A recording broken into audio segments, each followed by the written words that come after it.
नमस्कार दोस्तों, elevate investing में आपका स्वागत है। हम स्टॉक मार्केट के बेसिक नॉलेज के लिए स्टॉक मार्केट फॉर बिगनर्स नाम से सीरीज लेकर आए हैं, जिसमें हम स्टॉक मार्केट की बेसिक जानकारी एवं बेसिक नॉलेज से एडवांस नॉलेज जैसे स्टॉक सिलेक्शन, चार्ट एनालिसिस एवं प्राइस एक्शन को सीखेंगे। हम जानते हैं कि स्टॉक मार्केट में कई लोग काम कर रहे हैं, लेकिन उनको स्टॉक मार्केट के बेसिक जो ऑब्जेक्टिव्स हैं या उद्देश्य हैं उनके बारे में भी जानकारी नहीं होती है। हाँ, पर यह सभी को पता है कि पैसा किसे कमाना है।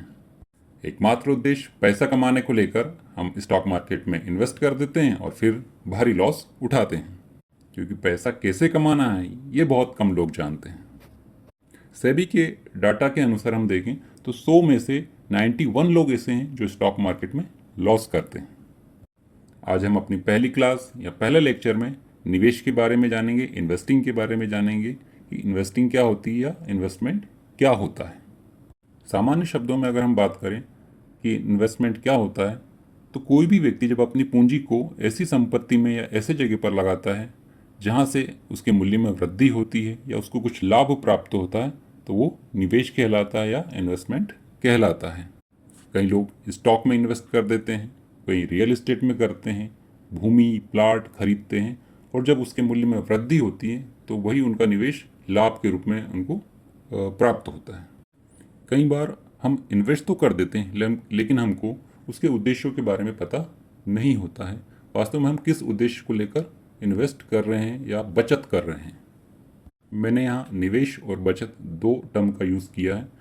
दोनों में अंतर होता है जिसको हम आगे देखेंगे। जब हम अपनी पूंजी को उसकी सुरक्षा को ध्यान में रखते हुए इन्वेस्ट करते हैं या निवेश करते हैं, तो ये हमारा पहला उद्देश्य हो जाता है कि सुरक्षा से तात्पर्य कि हमारी पूंजी का लॉस नहीं हो, हमें नुकसान नहीं हो। निवेश का दूसरा प्रमुख उद्देश्य है कि हमें नियमित रूप से आय प्राप्त हो सके, हमारी इनकम में वृद्धि हो सके, रेगुलर हमको इनकम प्राप्त हो सके। कई लोग टैक्स सेविंग के लिए भी बचत करते हैं या निवेश करते हैं कि उन्हें टैक्स कम देना पड़े। भविष्य के वित्तीय लक्ष्यों या फाइनेंशियल गोल की प्राप्ति के लिए भी हम निवेश करते हैं।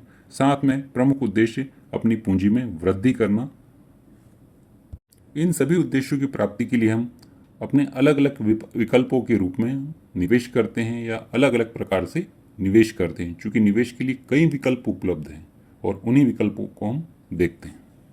निवेश के प्रमुख विकल्पों में stock, real estate, mutual fund, ETF, commodity, bond, FD और अन्य बचत योजनाएं, ये सभी निवेश के प्रकार हैं। हम इन सब में इन्वेस्ट करके या निवेश करके लाभ प्राप्त कर सकते हैं। कई लोग निवेश और बचत को एक ही समझते हैं, लेकिन दोनों में बहुत अंतर है।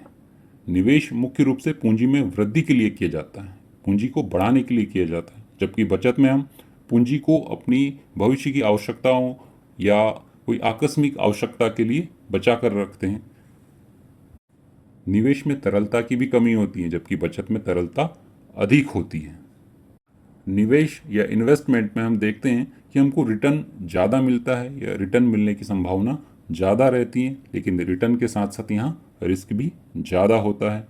जबकि बचत में रिस्क बहुत कम होता है और इसे एक सुरक्षित तरीका माना जाता है। यहाँ यह भी समझने की बात है कि निवेश में मुद्रास्फीति का असर बहुत कम पड़ता है, क्योंकि निवेश में हमको ज़्यादा रिटर्न मिलने की संभावना रहती है। जबकि बचत की अगर हम बात करें तो यह मुद्रास्फीति की तुलना में कम बढ़ता है और इसमें हमारे मूल्य का ह्रास होता है या मूल्य में कमी आ जाती है। उम्मीद करता हूँ कि निवेश के बारे में कुछ बेसिक बातें आपको समझ में आई होगी।